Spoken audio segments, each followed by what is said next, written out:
Welcome to the Squad Show. He's back. Reggie Wilson, Carol 11 Sports Director, and new receiver, old friend. 4 cornerbacks, though. We got to talk about it. Ron Johnson, former NFL wide receiver, Gophers wide receiver. I'm excited to see a receiver back in Minnesota. Julia Daniels, Carol 11 Sports Reporter. I'm excited that the Vikings did something interesting. Let's shake things up. I like the move. Skol! It's the Viking Squad, sponsored by Game Time. Everything Minnesota Vikings, every week.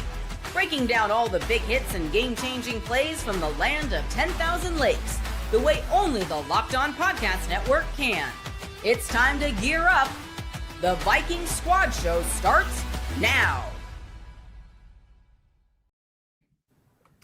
And that's Julia Daniels, and we will get Sam back on the screen. And what's up? It's the Viking Squad Show. It's Locked On Sports Minnesota.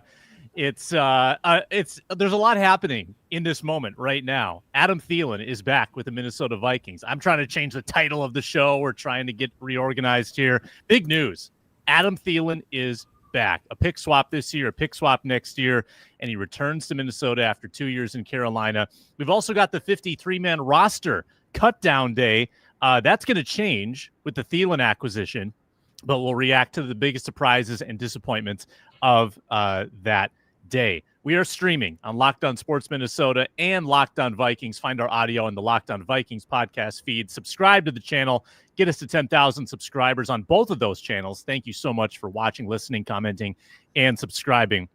I mean, Julia, give us the first word. Adam Thielen is back. Yeah. If anything, it tells us just how under wraps these organizations are, right? They led us down a path of believing, no way this is happening. Absolutely not. I think that this is, obviously Vikings fans love Adam Thielen. He's a Minnesota guy, legendary to the organization, but I think this is actually going to be a great move for JJ McCarthy. I think it's going to be nice for him to have that veteran presence that's already played in this offense before. Obviously, it's a little bit different than when Adam Thielen was here last. But I think that this is all good things, if I'm being honest, especially with, we all know that this is a move that came because Jordan Addison's suspension for the first 3 games. And so they needed some depth in the wide receiver room. But I don't think anything bad is coming out of this. What is it? The Panthers get a 2026 5th round pick and 2027 4th round pick. And the Vikings get a conditional 2026 7th round pick and a 2027 5th rounder. So it's like, we were talking earlier about whether they gave up too much or whether they didn't. I don't think that they gave up too much for this move. I think it's purely beneficial for this Vikings team and this Vikings roster. So that's my initial thoughts on the whole thing. Ron, your thoughts? You're muted. He's muted. Can't wait to hear him, though. It works. Adam Thielen is a receiver that can command the middle of the field. He's a guy that can really help JJ McCarthy as a veteran. Look how well he helped out Bryce Young. And JJ McCarthy is probably 5 times better than Bryce Young. And so I'm just imagining how well he's going to help out JJ. And Bryce Young is a good quarterback. But Bryce Young has tiny hands. He's short. He can't see over the offensive line. The plays needed to be designed like Alabama design, which is get him out the pocket, let him have a clear vision of the receivers he's throwing to. You don't need to do that for J.J. McCarthy. He can see over the line. He has a strong arm. He has a real good launch point of his throws, which means he doesn't get a lot of batted balls, hopefully. And so just Thielen and Jefferson together, I think that gives you a 1-2 punch for weeks 1 through 3. And then week 4, when they go across the pond, watch out. It's going to be 3 deep. 2.0. I can't wait. Reg, I think you came here in Thielen's final season, so you got to see the impact that he has, and that was probably his worst year as a Viking. If he can be who he was in Carolina when healthy, I think that was in some regards vintage Thielen. He was really, really effective in the back half of last year. Yeah, actually, I got 3 seasons of Thielen when I was here. I always misjudge how long you've been here, Reggie. Yeah. So, interestingly enough, though, I saw that Carolina really, just leaned into Adam Thielen. Like they like quickly made him into like this pillar of the organization, fan favorite. When I went down to Carolina 2 seasons ago, when the Vikings played the Panthers, they had pictures of Thielen up all around the stadium, and it was just like, dang, you would have thought this dude had been here for like 6, 7, 8 years, and it was just one season. And so it's just interesting. Adam Thielen's last Instagram post was the rookie, the vet, him and Tetaroa McMillan, and they were catching passes. And it seemed like, he was building up a rapport with Bryce Young, and now coming back home. It's interesting. He had the 1,000-yard season 2 seasons ago in his first year with Carolina. Last year, Bryce was just trying to come along, and he did come along later. So not really sure if the production was affected by Bryce being slow to develop or what. 35 coming back over here. My thought is I think in the short term, he's going to be great for the Vikings because I think it's kind of telling. They didn't put Jalen Naylor on the PUP list or short-term IR. So I think they have some hope that he'll be able to come around. But the last time we saw Jalen Naylor, he had a wrap on that hand. So I'm interested to see what's going on there and just how long he's going to be out. But my thought, and Ron talked about 3 deep coming back, but once they have Addison back in the lineup, a healthy Justin Jefferson, Jalen Naylor, Adam Thielen. I think Adam Thielen kind of left because he felt like a little bit of the odd man out, wasn't getting the targets that he wanted. What is in the middle of the season moving forward, what is that going to mean for Adam Thielen? Is he going to be cool with, maybe getting a reduction in targets and, coming out of games where maybe he only has 2 or 3 catches or something like that? So I'm just interested to see how it all works. Well, we interviewed Blake Barrett, Adam Thielen's agent, and I got him coming on again this year on the Ron Johnson Show. But he said, and Sam, the quote, Adam Thielen did not want to be a $10 million decoy anymore. Well, he's not making $10 million anymore, so he's not a $10 million decoy. We got that out the way. 2, I've always said this. Guys break up with girls all the time because they think there's a better girl out there. And Justin Jefferson, Adam Thielen had a great thing going under this offense with Kirk Cousins. Well, he goes on to Carolina, and you could tell right away, like his wife's posts were not all like, oh, it's so happy to be out here, and look at this Carolina sun, and the colors of the uniforms. No. It was, my husband's doing everything he possibly can, and he's beaten down, and just, pray for us. And it was nothing. It never came off as like the way she felt about the Vikings. And so I think a lot of times you think the grass is greener. You think that more opportunity, same amount of money, means more. It doesn't. It means more headaches. It means learning a new system. It means, like, coming home, you can drop something on the floor and your wife is going to pick it up. You know that she's going to be mad and you probably should put it away. But that new girl, you don't know what she's going to do. She might kill you. She literally might put glass in your spaghetti. I don't know.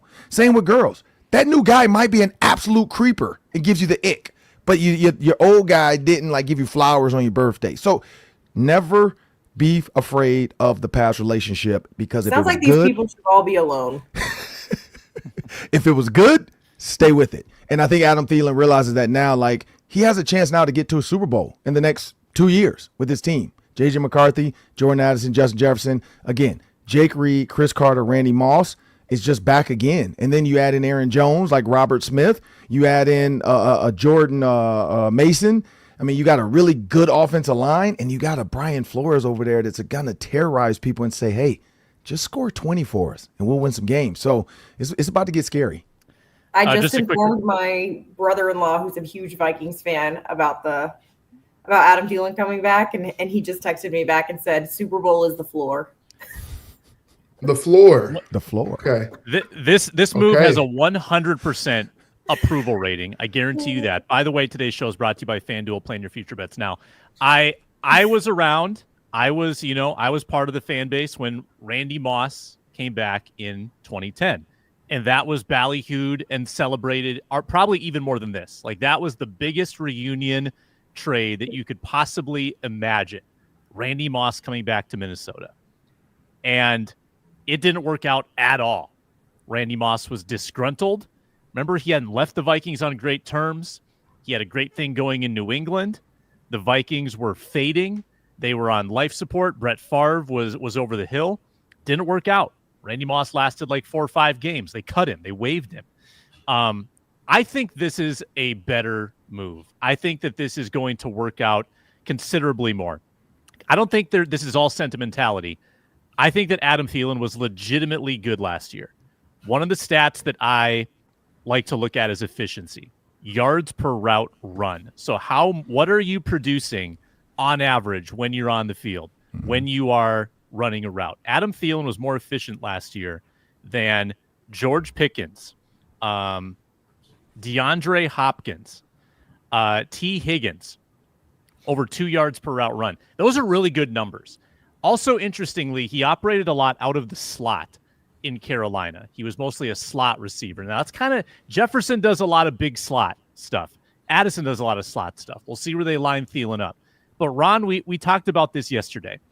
You had the impression that if Thielen is here and Addison comes back, that it's sort of 2A and 2B, that they're both going to play a lot. You don't think Addison comes back and is the clear number 2 and sends Thielen down a notch. You think that they are going to share reps or just be on the field together? I think they're going to go a ton of 3 wides. Like, I think this is the answer we were looking for. We were saying TJ Hawkinson needs to be wide receiver 3. I mean, Jordan Addison's not even on the roster right now for the exemption list thing and the suspension. So when that 53 came out, I know everybody looked at those 4 wide receiver or 5 wide receivers and were like, okay. And honestly, like, I guess Miles Price is now the kick returner. My guess is Tim Jones is going to be inactive. But that was the question. Everybody was looking at that like, or Tim Jones probably goes up until Addison comes back, but Miles Price is your kick returner. It was like, I mean, there's Justin Jefferson and then there's like, okay, all right, I guess this is what we have. Because Naylor, we don't know if he's fully healthy and ready to go. Clearly they have him on there, but he still has to be able to get out there and catch the ball. But now Adam Thielen, yes, I think it's going to be 2A, 2B. I think they're going to go a lot of 11 personnel, like as much as possible. And I think the question mark is going to be, can you keep Addison happy? Because Addison now is going to be the question mark. And 2, how often does Naylor just sit the bench? Like, This is going to be very interesting for the Vikings to maneuver. But they know Adam Thielen. He's 35. Like 2 more years, maybe. You know, this might be his retirement year. Maybe he's like, look, I kind of want to be done. 36. I'm old. I made a lot of money. I can retire in Minnesota. I can wave to the crowd on my way out the door. I can be in the Purple Ring of Honor. No question now. I don't have to get flown back to be in the Purple Ring of Honor. It all fits. Let's remember, too, Adam Thielen did an interview locally here on KFAN radio this offseason, and he said that retirement was absolutely on the table, that he contemplated it. He was almost done. Came back for another year. I think he was re-energized by the way last season ended. Remember, he was hurt, had a frustrating long-term injury, came back from that, and was really good. And Bryce Young seemed to show something. Thielen had a 100-yard game against Tampa Bay in the second to last week of the year. Bryce Young looked like he had some promise. I think that got Thielen back. Then he worked out with J.J. McCarthy. Remember that? He was back here. I don't know if Reggie or Julia, you were out taking video of that, but he spoke glowingly about J.J. McCarthy. Major win for J.J. McCarthy. Major win for Adam Thielen. He went 7-27 in 2 years in Carolina. He got the contract. He did not get the success. Now he has a chance to be a winner. And when you're 35, Reggie, I think that's all you care about. If this is the swan song, you want to have the best possible chance to get a ring. Where is that going to be? Carolina or Minnesota? It's definitely Minnesota. I can see where his representation would have pushed for this to happen. Yeah. And you saw some of the wording yesterday, like from Adam Schefter, is like, yeah, Thielen wants to be back in Minnesota. He wants to get this deal done. And it makes sense. The Vikings are loaded. Here's my question. Maybe Ron could answer this as well. I got 2 questions. One, what's the identity now of this Vikings offense? It seemed like they kind of wanted to reset and maybe make this like a run-heavy type offense. They traded for Jordan Mason. They beefed up the offensive line. And then you looked at where the receiving room stood before, and you were like, oh, maybe, okay, they're going to rely on the run-heavy and then, pass when they need to get what they need to done. And now it's like, okay, what's the identity going to be? Also, is this enough time, a couple weeks, to get McCarthy and Thielen in some rhythm and up to speed for week 1 to get it going? And I think that's something maybe Ron could answer as well, to just how much he can get up to speed. The offense is similar, like he's been in the system before, but there's some different players now in the mix, and now he has to kind of get up to speed with a different quarterback, even though, as you said, Sam, he, a couple different off seasons now, he's came up and caught passes and run routes for JJ McCarthy. And then third thing, I know I'm loading it up, but KJ Osborne is on the street as well. I thought it was interesting that they decided to give up draft capital to get Adam Thielen, as opposed to maybe trying to pick up KJ Osborne. Maybe they still will. Who knows? Might get both. 2022 all over again. Correct. I don't think they gave up much, though. Like, when you look at it, was literally the same pick swap, and it was just getting a player for it. So, I mean, he has 37 6th and 7th round picks at this point with all the trades. So I think Kwesi was kind of like, look, giving up a 5th, giving up a 6th, we're swapping it. It's a conditional pick. All that ends up balancing itself out for 26 and 27. I think they feel like with this roster, Elijah Williams, you had all these new free agents.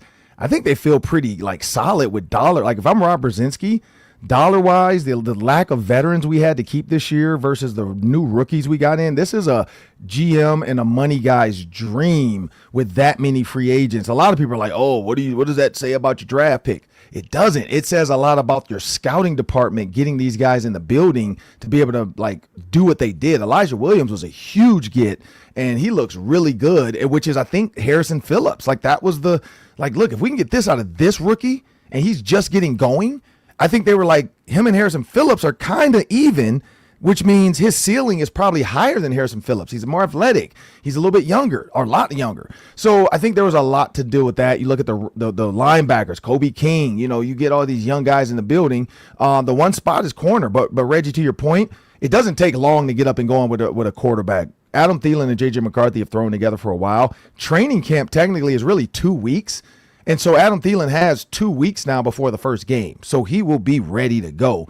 Also, Kevin O'Connell's offense, and Sam probably remembers this back with the BC Johnson days, when we talked to BC Johnson about the offense, the choice routes are reliant on the coverage. So meaning Kevin O'Connell has the ability to tag Adam Thielen in every route, which is going to be key probably early on, where he can say 383 Z choice or 383 H choice, whatever Adam, if he's a Z, the Y, the W, wherever Adam Thielen's lined up, you can tag him. So if Adam's in as the H, which is the slot, you can just say 383, which means 3 route to the one receiver, 3 route to the other receiver. TJ Hawkinson has the 8, and Thielen now has the choice. And so that's simple. And now Adam Thielen just has to shuffle, do that little swagger, Stephon Diggs release.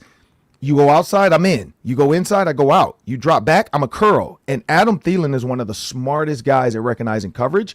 And that's where I think you're going to see a lot of – we might not hear it unless the Vikings win, and then we get the mic'd up stuff for the pregame show, because that's when we get it. When they win, we get mic'd up stuff. When they lose, don't ask us for any footage. Adam Thielen, I guarantee we're going to hear some play calling where it's a lot of choice stuff or it's a lot of tagging of him early. And then, again, when you're 35 years old and you're this smart – Thielen's going to pick it up, and he was already in this offense. That's the thing, too. People forget he already was in this. So it's like riding a bike. You might not have rode a bike in a while, but then you get back on it, or rollerblades for you Minnesotans. You get back on them, and you're like, oh, or ice skates. I've never been on ice skates. Don't ask me to do it. But for those that haven't ice skated in a while, you get back on it, you're like, oh, okay, I got this. That's what Adam Thielen, I guarantee, by Friday, he's going to be like, oh, okay, I got this. For whatever reason, Adam Thielen was not very effective in that 1 year with Kevin O'Connell. I think he was banged up. I don't think he was 100% healthy, playing through it. I don't think he missed a game, but he played through a lot. Scored touchdowns, though. Immediate red zone threat. And I think he's going to be, again, a red zone guy. People joked about it in the comments. He's going to steal all the red zone touchdowns from everybody else. That could have totally happened. He is an unbelievable route runner in tight spaces. Julia, let me ask you this final question of this segment. So week 2, you're settling in US Bank Stadium press box. You got maybe a choice cut of of steak or pork, whatever they're serving. You went to the salad bar. You've got a nice dessert, and you're settling in. And the big voice, Alan Roach, he's announcing the starting lineup, and they reserve the biggest roar for the final player that comes out of the tunnel. You've got J.J. McCarthy. You've got Justin Jefferson. You've got Adam Thielen. Who is going to get that final roar? Who's going to come out of the tunnel last in week 2? I'm going to say because it's going to be J.J. McCarthy's first home regular season game as a starting quarterback, I would say they'd probably go J.J. McCarthy as their last person that they announce. That would be my guess. I don't think it's going to be Adam Thielen. I think it'll either be Justin Jefferson or J.J. McCarthy if they go offense there. But I would say J.J. McCarthy. Yeah. I tend to agree. I think they want the rookie to feel really good about his status. They want him to feel really fired up. But the vibes are going to be off the charts with Adam Thielen. Like 4-yard catch on first down, standing ovation, raucous. People are going to absolutely love this guy. I don't think he has to steal number 19 from anybody. I think that was Dante Fleming. I think he got cut, and we'll talk about those cuts and more when we return on the Squad Show. And I mentioned earlier, we're brought to you by FanDuel. The NFL season is around the corner, and FanDuel is making sure you are ready for kickoff with a can't-miss offer. New customers, bet just $5. If your bet wins, you get $300 in bonus bets to use across the app. That's as good as it gets. Bet 5, get 300. All you need is a winning bet. Find a juicy money line. Maybe it's Major League Baseball. A lot of teams quitting these days, and they're tanking. Might be like the Twins. And find a team that's going to win a money line bet. Get $300 in bonus bets. You can bet the futures at FanDuel. They just had FanDuel Futures Day. You can make your division winners bets. You can make your Super Bowl bet, MVP bet, whatever you want. You can build a parlay. You can bet on week 1 already at FanDuel. Lots of options. So if you're ready to play, download the app or visit FanDuel.com to get started. FanDuel.com. Place your first $5 bet. Get $300. I will say, someone tweeted at me and said, you won't know how much us Minnesota fans love him since you only got to the Twin Cities 2 years ago, but he's so loved in this day, talking about Adam Thielen. I covered Adam Thielen for 2 years, guys. I know how much everybody loves him. There's an obsession with Adam Thielen. I get it. Did you know that he actually went to school in Minnesota and he actually grew up in Minnesota? All right, Sam. Okay. I can confirm if you look at, there's a tweet and you'd have to go back like 14 years or 13 years, whatever it is I was the first person that tweeted this kid. I didn't even say his name. I think I was like this. It was a preseason game and we were doing the pregame show. And I was like, this kid is probably going to make the team. He's a really good special teams guy. But when you watch him run routes, I think I say like he reminds me of Eric Decker in my tweet. And it was Adam Thielen. I didn't even realize that until later. Somebody was like, was this the guy you were talking about? And I was like, probably was.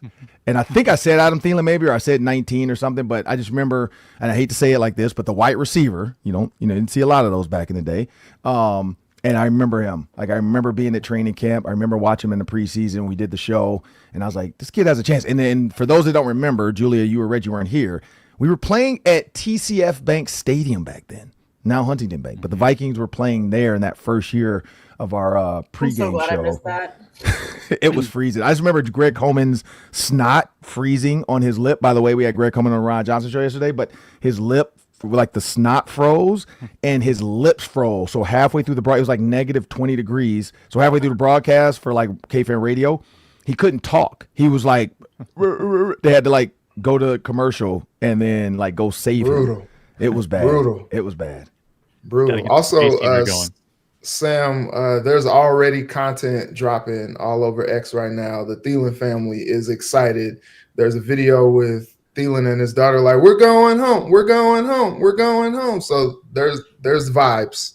There are vibes. I think they've still got the house.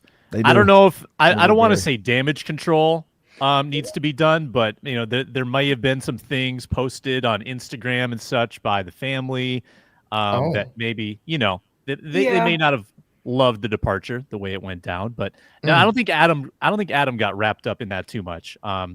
Adam is still universally pretty loved. Couple loose all's ends. well that ends well. Yeah. A couple loose ends. The KJ Osborne bit. Some people in the comments saying, Osborne couldn't even make it with the Patriots, couldn't make it with the Commanders. Why would you want him? That's a puzzling one to me. Why it didn't work out for him. He had every opportunity in 2023 when Jefferson was hurt. Osborne could have made himself a fortune. He could have probably gone and gotten like a Christian Kirk contract, like $30-40 million if he'd had a little better of a season. He didn't. Signed 1 year with the Patriots, couldn't hang on with the Commanders. I don't know what or why he hasn't been able to take that next step. I still think it would work. I think it would work in this system. I would take KJ Osborne back, and even if he's your wide receiver 4, I think you still need one more piece, to be honest with you, with Felton being as young as he is, not knowing Naylor's health status, needing just a little bit of insurance. I wouldn't mind that reunion either. Like, I know getting the gang back together is kind of cliche, but I think I'd be good with KJ Osborne too on a cheap deal. Would you guys support the Osborne return as well? Yes. I wouldn't. No? Wow. No. I just think it's too much. Hater.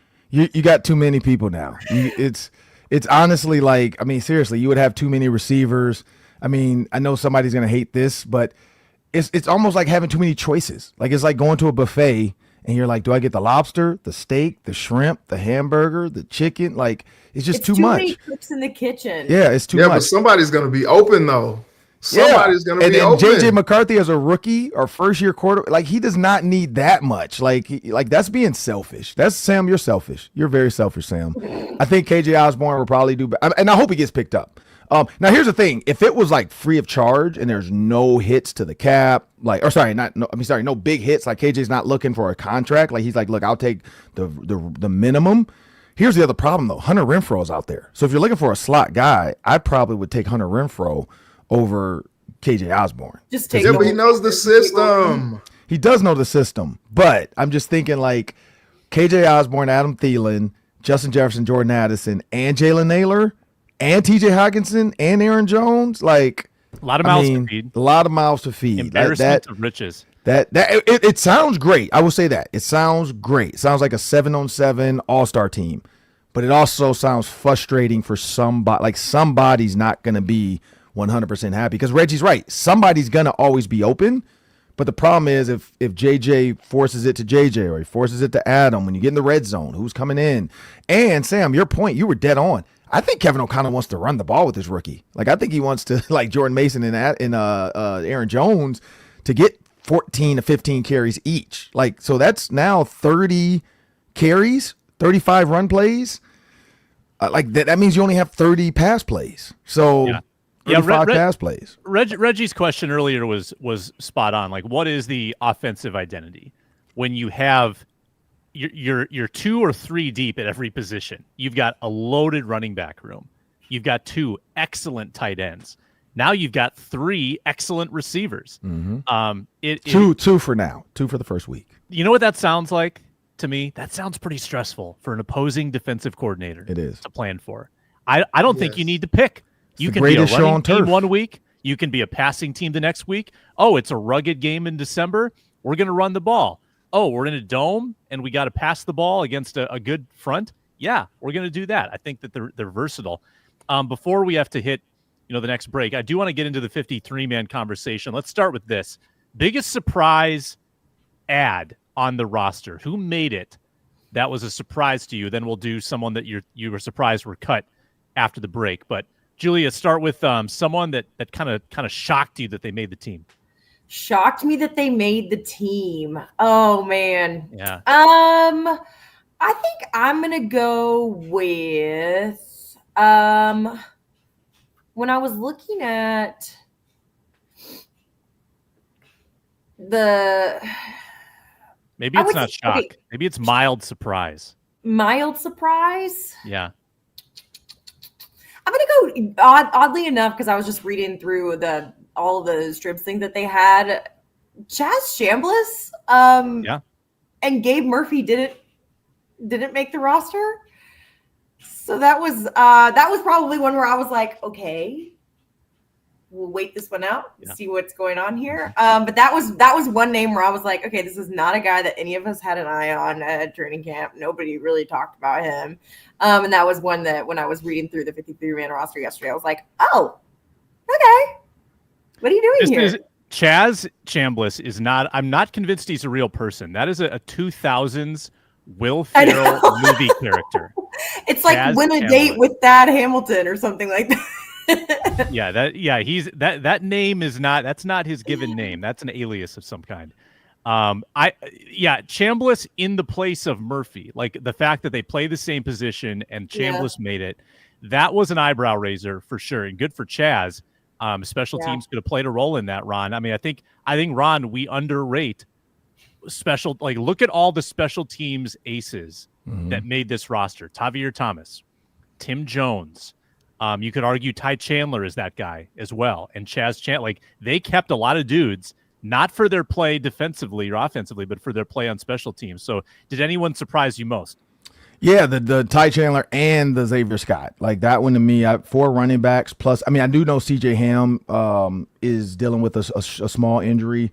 I think he's going to get a designation today or tomorrow. 4 weeks. 4 weeks on IR, I think. Oh, they already did it? Yeah. Okay.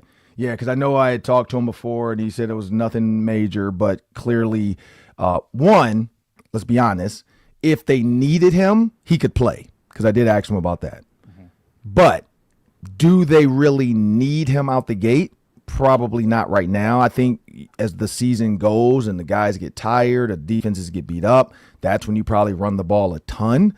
I think early on you want to get, looking at some of these teams are going to play, it's probably going to be an air raid offense, and that's why Adam Thielen, I think, became even more important. But yeah, 4 running backs to me, that's the one I was like, whoa. But I think Josh Oliver now becomes the lead back or blocker in, how you say, Usuric? Or Urasek. Those two become now your quote unquote move tight end H-back type of thing where they'll motion back and then they'll run lead. But the 4 running backs, that surprised me. That was a huge surprise. I was like, I just knew they couldn't keep 4, but CJ Ham, I think, clears the space for that. Reggie, your biggest surprise?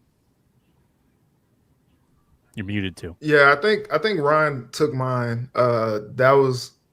I was surprised, but then once they said CJ Ham was going on IR for the first 4 weeks, I was like, okay, that kind of makes sense to keep 2 running backs. I think what's tough about the whole like being shocked or surprised is, this is not the final 53-man roster. We still got a couple weeks left before the season starts, and I always think it's so interesting too. Like I saw yesterday, Jason Brownlee with the Chiefs was just like, thank you, God. I made the roster.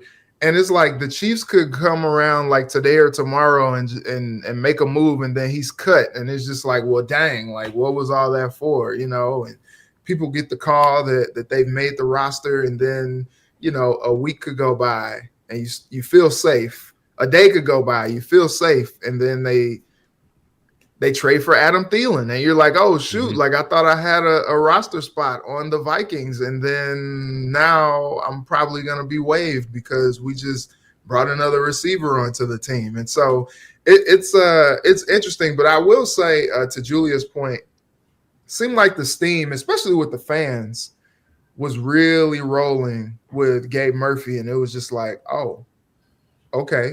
And, it could be a guy that gets picked up on waivers quickly.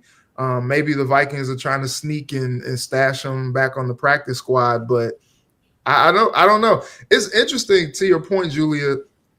Nobody understands Brian Flores. And yeah, to your point, Sam, it could be a special teams thing, but Brian Flores likes his guys. And if he doesn't, then you're, Mekhi Blackman, you're getting traded to the Colts.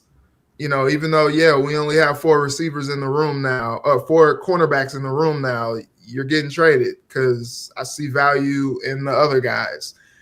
And you're like, okay, maybe Flo didn't feel like Murphy was the right fit despite his production in the preseason. I don't know. Nothing really makes sense. Yeah. I was surprised about Tavier Thomas, to be honest with you. I didn't think anybody had a quieter preseason than Tavier Thomas. I wasn't sure if he was a corner. Is he a safety? They're listing him at safety, but He didn't play a lot of special teams in the preseason either. I think I saw he played 6 special team snaps, and that's his thing. And he's 29 years old. He's a veteran. I expected him to compete more for jobs. He wasn't in the mix for any of those jobs. And then he made the team. And maybe he's one of those late cuts like Reggie talked about. I mean, someone's probably losing a job with the Thielen acquisition. Maybe Tim Jones gets waived or released. But I thought about it a little more, too, on Tavier. I looked at his Houston resume. Tavier Thomas is a player. Like, he played significant snaps for the Houston Texans for 3 years.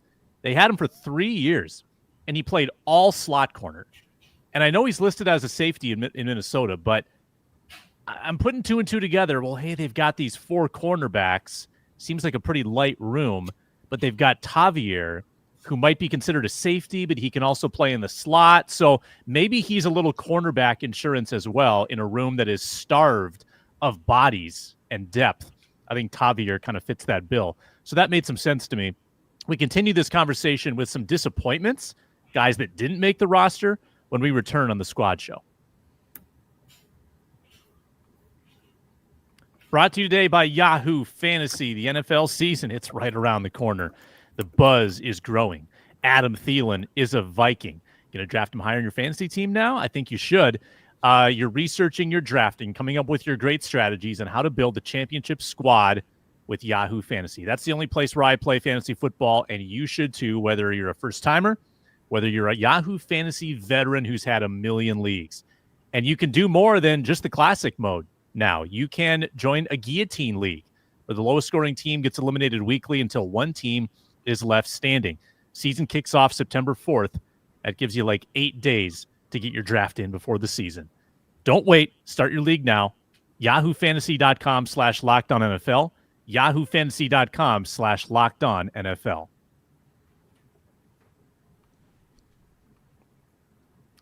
All right, let's keep rolling on with 53-man talk again. Adam Thielen is a Viking. We spent most of the first half hour on that, talking 53-man now. Ron, we talked about Gabe Murphy, certainly a disappointment and a surprise not making the roster. What else surprised you about guys that were cut? So guys that were cut. So I'm going down this list, like, Jashawn Jones over Tim Jones, Lucky Jackson. The Lucky Jackson one, just because he was running with the top ones all through camp when Addison was out, when Jefferson went down with the hamstring, Lucky Jackson was the first guy out there. So that one to me, I was very surprised. But again, Miles Price, I think you hit the nail on the head, Sam. One, they already probably had a plan to try to get Adam Thielen or somebody, a veteran. Two, Miles Price in that last game, the kick return, I think kind of sealed his fate to say, okay, you're on this roster as a kick returner. We'll use you maybe in jet sweeps, but we needed a punt return, kick return guy, and you won the job. And so, yeah, the Lucky Jackson, that was a surprise to me because I assumed he was going to be in there over like a Tim Jones. But, yeah, I don't know because I didn't think Tim Jones had done enough. That last game, I was like, man, come on, catch the ball, buddy. Like, what are you doing? Like, you're killing my guy, Max Brosmer out there. But I guess they liked it enough. I think there's a good lesson in this, and I've had to learn this lesson before, and I keep forgetting the lesson, and then I have to learn the lesson again. I've got a really bad memory. The guys that win the first week or two of camp, we gravitate to them. We kind of lock them in to our mind mentally. And I think we forget that there's still a lot of weeks left. Training camp is like a 5-week endeavor from start until cut day. So if you're Zemaiah Vaughn, you're Gabe Murphy, you're Lucky Jackson, you have these hot starts. I don't think that's enough. I think the coaching staff is looking for consistency of performance all the way through. And not just those that can start strong. A lot of people, like when I go golfing, I can play even par of the first 3 holes and I start wearing down. Can you do it every single day? And I think we maybe get a little bit tunnel vision on these guys that flash early, Reggie, and a lot of them got cut. A lot of them did not make this roster. Yeah, and that's just the nature of the NFL, but that's what makes this whole thing fun as far as like training camp. You see all these roster battles and you see all these guys fighting to make a squad. I thought it was interesting a lot of the guys that they featured. If you guys are watching Hard Knocks with the Buffalo Bills, guys that they featured there, and you're like, dang, a lot of these dudes got cut. It's just like, well, it was fun while it lasted, and you start to kind of see things. And, Ron mentioned, guys running with the one, Thayer Thomas was running with the ones. And I imagine if they get him through, he'll probably be back on the team on the practice squad probably. But, Thayer's running with the ones, but now you're like, okay, they traded for Adam Thielen. Was that just because there was just a depth problem at wide receiver? They were just like, all right, you come on through, if you can show me something, maybe that spells well for you. But, it's a interesting process. There are bodies at camp for a reason. Some guys can flash. Some guys that you think flash maybe didn't flash in the eyes of the people that, needed to see them flash. I don't know. It's an interesting situation. Like I said, with the whole Gabe Murphy thing, that was just all the fans were like, hey, it's time to get on the Gabe Murphy train. And, it seemed like it was trending towards him making the roster, and then he didn't. And it was just like, oh, okay, what was all of that even for? By the way, Vikings are taking all of the Adam Thielen contract. The entire contract goes to Minnesota. They have plenty of cap space this year, so that doesn't really affect anything. That does limit their carryover on the cap to next year, but that's kind of in the weeds. Julia, disappointments, those who didn't make the roster. You mentioned Murphy. Anybody else? I think Thayer Thomas, I think he'll be on the practice squad, but he's another one, like Reggie said, that was taking reps with the ones there at the end of training camp. But I do think you're so right in saying, like, especially these guys that really shine in that first preseason game, like Khalif Halassi had 2 interceptions and Ambry Thomas had 1. Those guys didn't make it. I think that the Lucky Jackson thing was a little bit shocking to me too, but I do understand, especially when you have a guy like Miles Price who shines later in camp. So no, other than that, there wasn't anybody that I was like, oh, wow, shocked and surprised that you didn't make the roster. But there were just some where they were kind of questionable to me, and I thought, oh, maybe I was leaning towards that they would make the roster, especially when it comes to, like, Ambry Thomas, who's a cornerback, and they don't have like a lot of depth in that room anyways, and so that's when you start to maybe have some questions. But no, there was nobody else that really I was like, oh wow, I can't believe that the Vikings didn't want this guy. So yeah. Yeah, I was rather surprised that my guy, Zemaiah Vaughn, didn't get the roster invite. Again, probably got a little bit bamboozled by his early success. A lot of flashes early in camp. Not quite as strong in the games themselves, including one of the more dramatic broken ankle moments with Van Jefferson in the Titans game when Zemaiah Vaughn just got left on the turf, like jockstrap on the ground, absolutely dismantled on that play. I don't know if one play costs you a roster spot like that, but that was not his finest moment. I talked about this with Ron on Tuesday. Man, the inability to develop cornerbacks hurts with this regime. And when you have someone with the measurables of Zemaiah Vaughn, the height, the speed, the power, the tackling ability, that just seems like someone you should be able to develop if they've shown you anything, and you have no one else in that room. Why can't you have him on the roster? Now, he could very well make the practice squad, and it could all be fine. There's a lot of guys that'll sneak through the practice squad and stay in the organization. But that's a big gamble. That's a big gamble that you could lose him when you really don't have any other depth at corner. There's got to be another move coming. And I want to ask you about the cornerback situation when we return after a very brief pause on the Vikings Squad Show. Who is going to save the day at corner?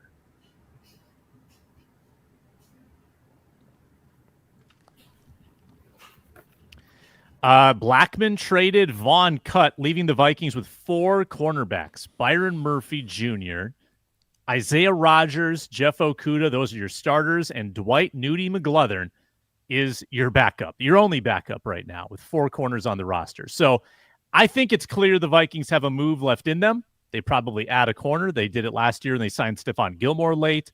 I think they brought in Fabian Moreau kind of at the last second for some depth. But the fact that we're here, Ron, like we're in this position now they've got one backup, and he's a UDFA. It's Dwight McGlothern. So did something go amiss this offseason that put the Vikings in this position where Jeff Okudah had a good camp, but you are absolutely relying a ton on an unproven player who's got an injury history. You're trusting that he's going to get you through this season. Was there a mishap? How did we end up here? I don't know. I'm still trying to figure out if I'm correct. Asante Samuel Jr. is still a free agent, right? Yes. And I think he's got a lingering neck injury. That's what I was going to say. I was like, yeah. I'm trying to figure this out because I'm looking at the list of free agent options for the Vikings. So you got James Bradbury, Kendall Fuller, Rasul Douglas, Stephon Gilmore still out there. Mm-hmm. Maybe there's another 35-year-old coming to Minnesota. Michael Davis. You got Emmanuel Mosley, Ballantyne. We know him from the Packers. So there's a couple. Jordan Poyer still out there, but he's a free safety, so we don't need him. And so when I'm going down this list, Cameron Sutton, like there's some older guys, there's some names we know that have been pretty good, but it's a small group. It's a small list. And so the veterans that maybe Kwesi wants, or Kevin O'Connell, or really it's Brian Flores, does the dollar match? Does it make sense? Or is he okay with these four? I think the Tavier Thomas thing you brought up, is he a corner? Is he a safety?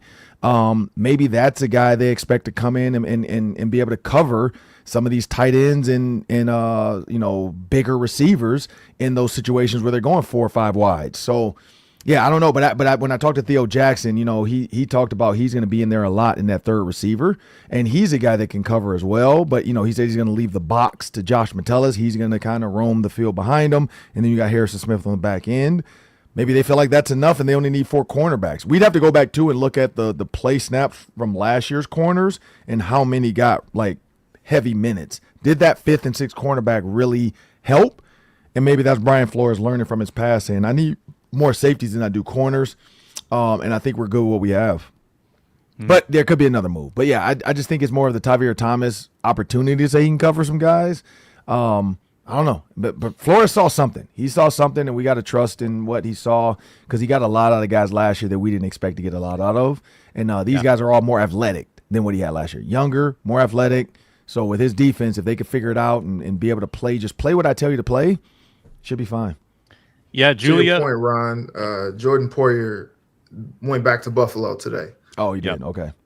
Someone pointed out, too, that Douglas signed with Miami. So Rasul Douglas might be off the market out. as well. Okay. So these are all just happening. Yeah, this is my notes from last night. Well, yeah, this is where the flood of moves happens now after cutdown day. This is where you're starting to fill no notes. Yeah. Julia, do you trust this group? Like, Brian Flores has built up a lot of equity. When he has a hunch, typically it's worked out. So I think that he's earned the right to make some bold and even controversial decisions, but the lack of depth and the guys that you are trusting major responsibilities to, like, do you have faith that this is going to be okay? Yes, because I mean, even Reggie mentioned this earlier, like you never know what's going on in Brian Flores' brain. Also, he likes to switch things up too. So it's not like you're not going to see Josh Metellus doing some things that look a lot like a cornerback. So I think it's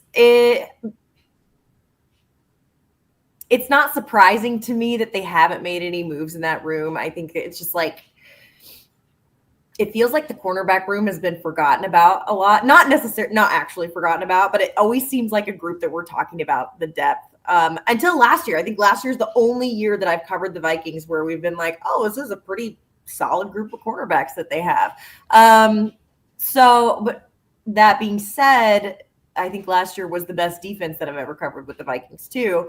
So I think that there's more moves to come. I wouldn't be surprised if they do add some guys to that room, but I also think that Brian Flores likes to use all of his defensive backs in different kinds of ways. So it's not like I wouldn't say we're talking about necessarily a normal NFL secondary because guys are so versatile back there. So it's, I think, a little bit of a different conversation than maybe other defenses that you would talk about in the NFL when it comes to quarterback depth, because other guys are going to be doing things. Safeties are going to be doing things that other safeties on other teams don't do. Yeah, there's a positionlessness to this Vikings defense. A lot of guys can do a lot of things. Josh Michelis just does everything. That's an element of this defense. So maybe you don't think of it like 4 corners. You think of it like 9 defensive backs. You have 5 safeties, 4 corners, and a lot of them are interchangeable in some ways. Not every way. Outside cornerbacks still have to cover. They still have to cover on an island. Bad dad joke in the comments mentioning Julius Brents, Eli Ricks, like good players, interesting prospects. But I think that what we've learned about Brian Flores is he wants veterans. He craves having like veterans that have a good head on their shoulders that know what to do. Patrick Peterson, for instance. Did he have a year of Patrick Peterson? Actually, he might not have. That was an Ed Donatel move. Sorry about that. Shaq Griffin, Stephon Gilmore, Byron Murphy. They want veterans in this secondary.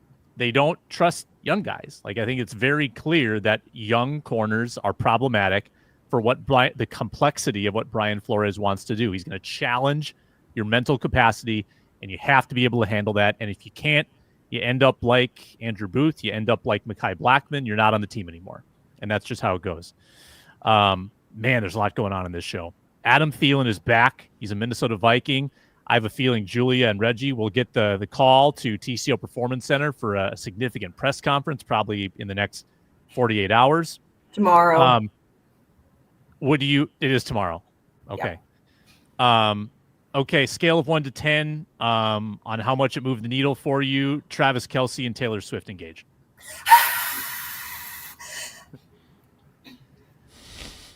All the 10s. 50 out of 10. It's like the royal wedding. The royal wedding comes to the United States. This is my Super Bowl. It's big. I wonder if FanDuel has any lines on it, like wedding date over under. I'm sure. When the wedding is. Ron, who's best man? You Swiftie? No, I'm not. If you're not watching, Ron, please. Ron loves celebrity gossip. He talks about celebrity gossip in almost every single show except for this one. So don't sit here and act like I'm like, yeah, they got engaged. He's more interested in Stephon Diggs and Cardi B. True. Give me the Cardi B to town. No, I mean, good for him. I mean, because I think everybody thought it was fake. So shout out to Travis Kelce for making it real. Taylor Swift clearly is happy.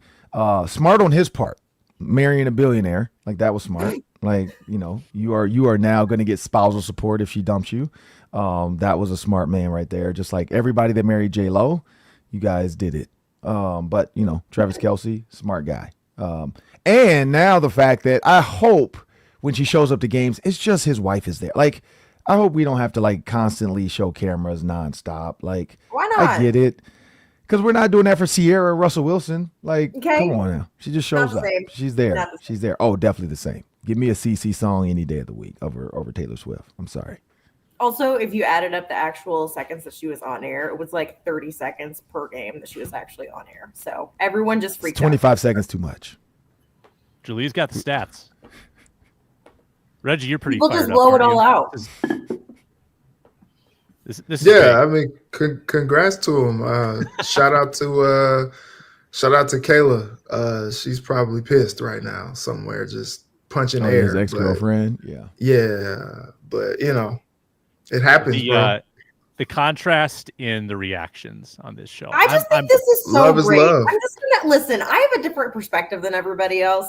I am somebody who grew up loving Taylor Swift and loving football. So this is the marriage of two of my very favorite things.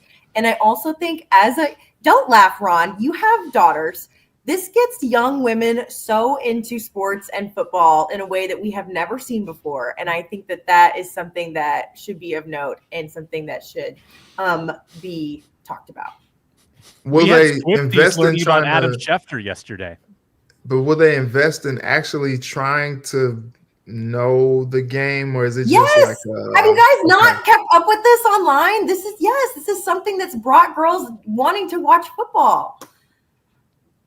I mean, even Taylor has got. I get it. You guys are a group of men. You don't get it. You don't know what it's. No, it's not that I don't get it. I'm all for. I actually don't have like a negative comment about it. I think it's cool. It's I just You guys just don't get it. Football people, celebrities marry celebrities all the time. So it's just, we get it, Julia. We get it. We completely understand. Yeah, okay, sure. It's a beautiful thing, though.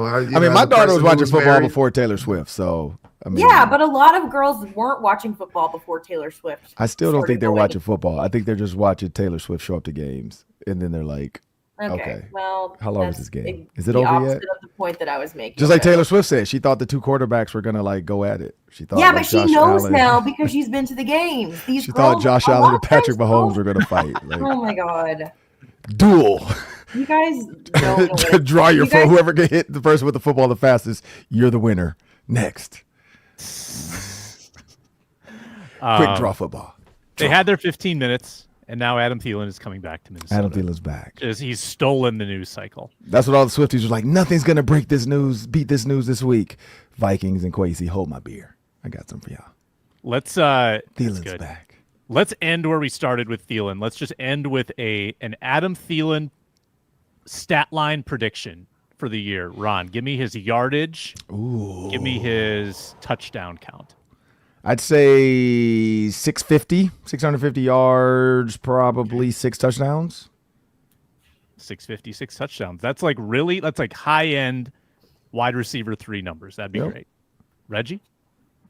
I say about 40 catches, 540 yards, and 5 touchdowns. Okay. Modest. Julia? I give him, I would say similar to Reggie, a little over 500 yards, maybe 5 touchdowns. 2,000. Screw it. He's going for 2,000. Oh, there's a lot of mouths to feed. I mean, Hawkinson's got to get targets. You got to run the ball. I just think this is like, if he stays healthy, though, think of the amount of juice he's going to have in these games. He's going to get separation. I'm going to go over all of you. I'm going to say 750, 8 touchdowns, red zone, vulture, Adam Thielen. He's all like, we're worried about the depth, right? If Addison gets hurt, if Jefferson gets hurt, then he's taken a huge target share. Look at what he did with Bryce Young. That's Bryce Young. Also, not as many targets, Sam. Here or there? There's way more mouths to feed here than in Carolina the last 2 years. Yeah, but how many on-target throws are you getting in a given game in Carolina? You know? I think the numbers you just outlined are closer to TJ Hawkinson numbers. I'm probably a little pie in the sky here, but I want it to work. I want this to be cool. Do you remember, again, where we started? The Randy Moss thing left a lot of people scarred because there's nothing storybook about it. So 15 years later, I would like this to have a different ending. So there's a deep cut. Adam Thielen, don't insult any caterers. Don't tell them that their food sucks. Be polite. Don't pull a Moss. We got to go. This has been fun. Viking Squad Show. Locked On Sports Minnesota, Locked On Vikings, Locked On Vikings audio feed to listen to it later. Ron Johnson, Julia Daniels, Reggie Wilson. Check them out in Care 11. And I'm Sam Ekstrom. Appreciate you watching, listening, commenting, subscribing, and we will talk to you next time.